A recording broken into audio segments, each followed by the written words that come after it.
Okay. Hey, it's Fran. How's it going? Check this out. Look at these bars on this window. My buddy Neil Carver made those. I know I don't have the steadiest hand, but it's the Conan the Barbarian symbol. The two snakes over the black sun, black moon, but the snakes are one. There's the sword. I can guarantee you there's only one of those in the world. And it's here at my house, protecting me. But wait, there's more. I've got another one of a kind. What?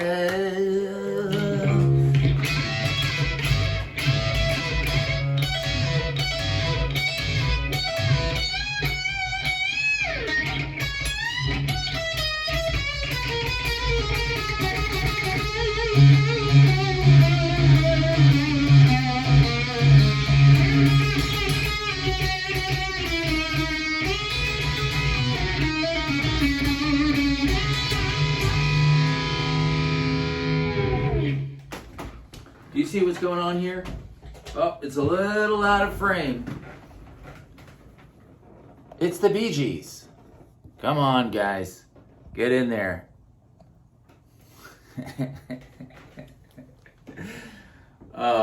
That is the same image as is in the album that I put out, Totally Into the Sound, Tits for the Bee Gees, Totally Into the Sound for the Bee Gees, where I'm doing a bunch of Bee Gees songs and it's all my influences weaved into the covering of the songs. And the song I want to talk about to you today is the song Guilty. Guilty is actually a Barbra Streisand song that the Bee Gees wrote. And Barry's on the cover with Barbara. And they're in this loving embrace. They're all dressed in white. And, it was the album that came out right as the backlash is happening on their career. They have this huge fame. Saturday Night Fever, Spirits Having Flown album comes out after that. It's got Tragedy, Too Much Heaven, Love You Inside Out.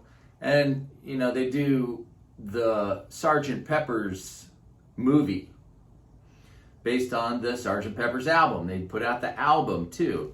I wanted to see this movie so bad when I was a kid. And I begged my dad to take me to see it. And he didn't want to go. He knew it was going to be terrible. And he was right. It wasn't very good. We were the only two people in the theater. And I knew then that it was not very good. And I've seen it recently, and it was still not very good. But there are some fun parts in it. It was like the first time I saw Aerosmith. So that was like a scary, Aerosmith kind of plays the villains in it. But as that record came out, the backlash is happening. So the Bee Gees kind of went underground, and they're just writing songs for other people for like the next 10 years. They don't put out another album, for almost 10 years. And at the time when this song came out, to me, I was still very much into them, as I am now. It was the next offering that they were giving me, but it didn't have the components that I was used to. The groove and their voices and basically the Bee Gees, they weren't in it. As I became older, and now I appreciate the song and I love this song. And I know some of the stories behind it, that Barbra Streisand and Barry, they were meeting for the first time on the date and the session date. And she was smoking a cigarette and came in and just nailed the vocal. Of course, she's the best at what she does. And of course she was able to do that. I always wonder, how do these people, like, you see Freddie Mercury is always smoking. George Michael was always smoking, and these guys just nailed their vocals.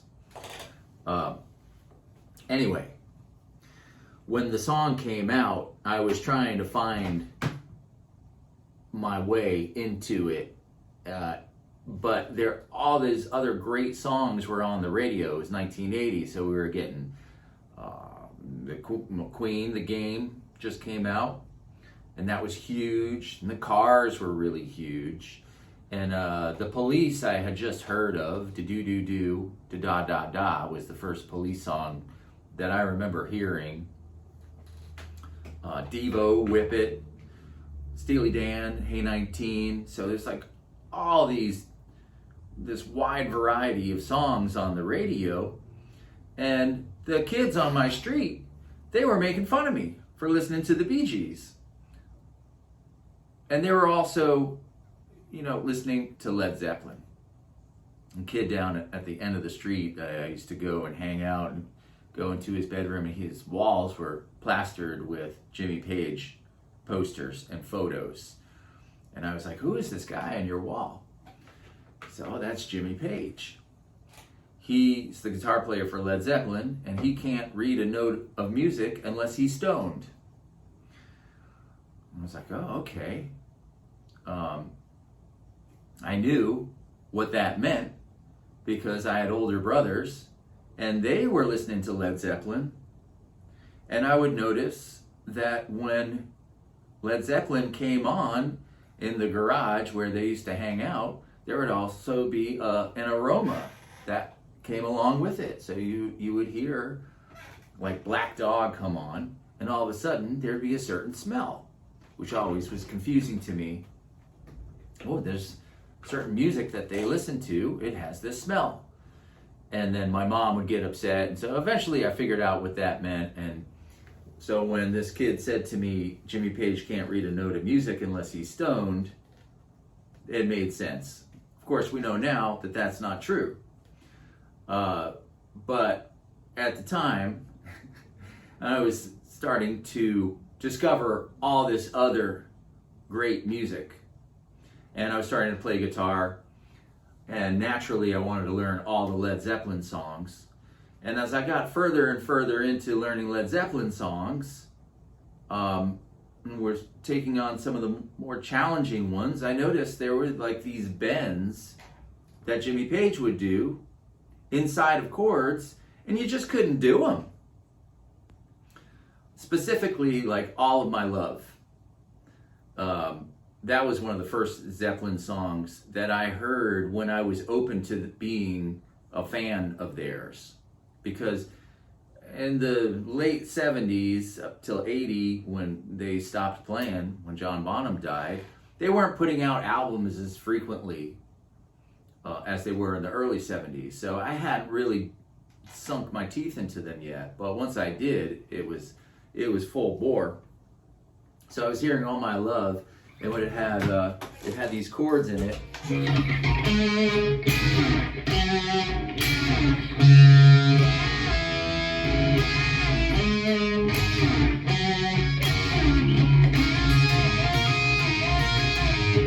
And I'd be like, how is that happening? I just could not figure it out for the life of me. Then I noticed on this video of the song 10 Years Gone by Led Zeppelin, it's on Physical Graffiti. On the album, it's like mellow, kind of starts out.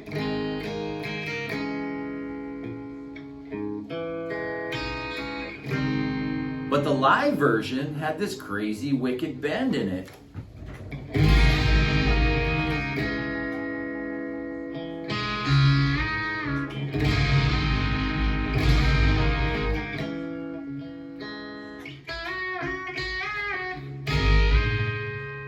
And I just was like, okay, there's something going on. I could see there's a little contraption on his guitar. So this is a B-bender guitar, and it's got this little portal here where the B string goes through to the back side, where all these pulleys and springs and pedal steel parts that hook onto this joystick that the strap is connected to. So when you pull the guitar away from you, push it away, it bends that string. Like, okay, now it's starting to make sense. I'm hearing this bending all over the Led Zeppelin songs. It's on All My Love, it's on Hot Dog, I was hearing it on 10 Years Gone. It's all over Coda, uses it a bunch on Coda. And now I'm hearing it in other songs, like the Pretenders song, Back on the Chain Gang.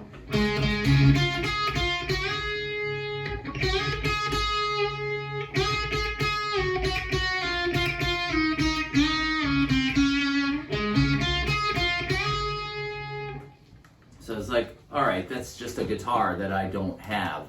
So the Bee Bender was invented by Clarence White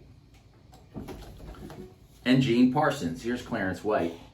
He's one of the most badass bluegrass, flat-picking, country rock guitar players ever. And he was in the Byrds. He plays on this album, Sweetheart of the Rodeo, which is like a landmark album, but like probably the beginning of country rock. And him and the drummer of the Byrds, Gene Parsons, who's sitting right there, not Graham Parsons, Gene Parsons. They developed this invention because Clarence wanted to be able to do these bends inside of chords. And he couldn't figure out how to do it. He basically was saying, I need a third hand. So they developed this invention and it gave him a third hand. So, that's always good, right? What guitar player wouldn't want to have a third hand? Unfortunately, Clarence White dies. He gets killed by a drunk driver in a terrible tragedy where he's loading out of a club after a gig in California, and a drunk driver slams into his station wagon and hits him and his brother lives, thank God. But we lost Clarence that night. His invention lives on right here, and so does his music.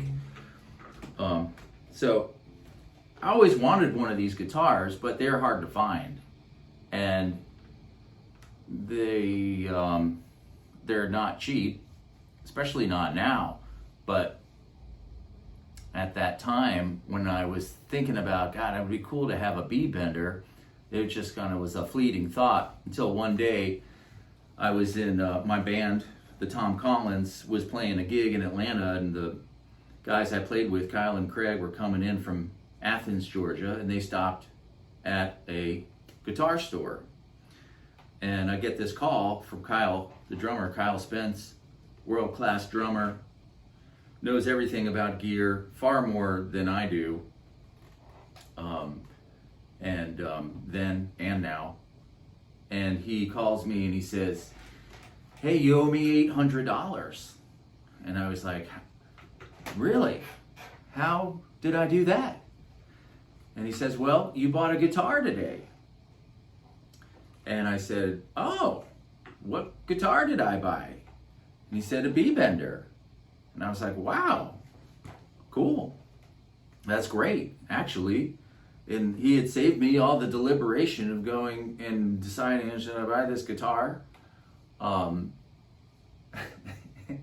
It just arrived, and I started learning how to play it.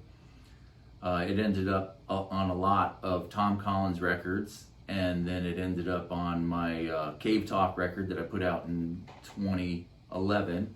And I used it a bunch on the Butch Walker records, and I actually played this guitar on the show Ellen. I played with Butch Walker and Pink on Ellen, believe it or not, with this guitar right here. And I, just spent a lot of time trying to learn how to play it, because it's not the easiest thing to learn. First of all, it's heavy. And so when you're trying to figure it out for hours, you're struggling with this thing, and it's got, you're hitting sour notes, and until you kind of learn the formula of how to do it, it's a bit of a challenge. So when I got to this record, where I was covering all these Bee Gees songs, I wanted to have a song that had Beat Bender on it. And I picked this song, Guilty. Figured like, well, it's coming out around the same time as All My Love. So it would be cool to have that kind of cowboy sound on this song. So the riff that I was coming up with was a rip on the Jeff Beck song Rice Pudding.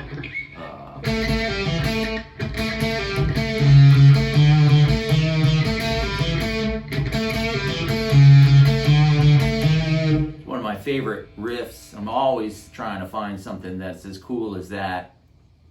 And I was also trying to get this like ZZ Top riff. I kind of fused them together.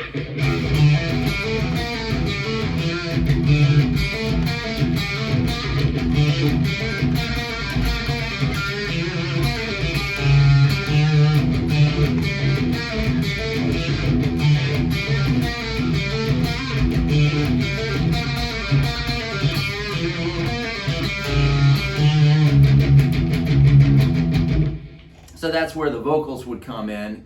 And then the rest of it, I was just kind of copying the chord structure of the original song. But it was all like riff, single note riff stuff.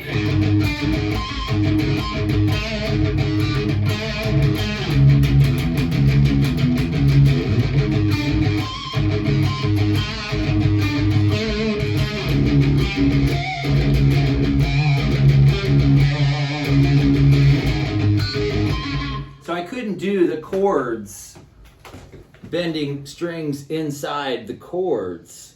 So I had to just kind of do the single note cowboy, crying cowboy lines.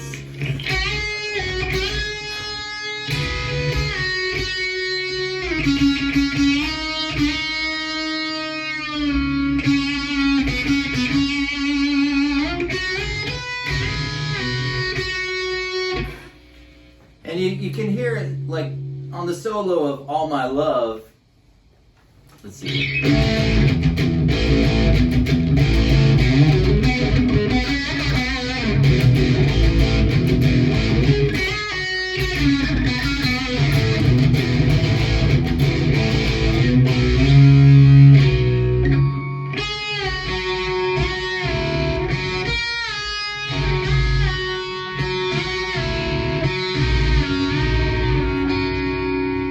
That's what I was going for in this solo, which I already played at the top.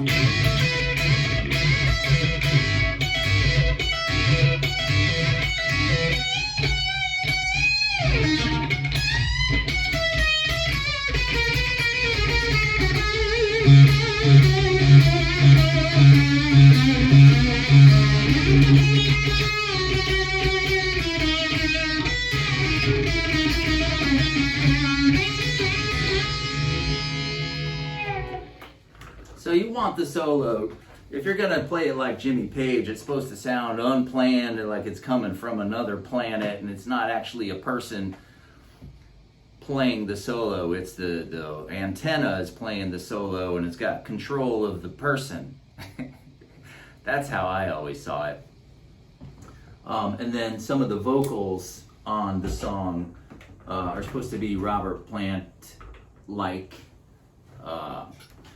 Making it cry to be lonely or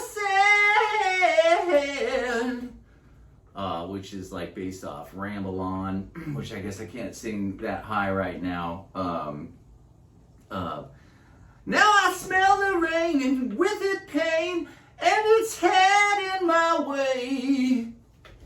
Oh, I just woke up. What are you gonna do? You do the best you can, you know. I do it for you. And that's going to conclude this segment of Totally Into the Sound. You can check it out on YouTube. It's on Spotify. My website, totallyintothesound.com. I'm Fran Capitanelli. Appreciate you watching this. Subscribe if you haven't already. And save that to the end.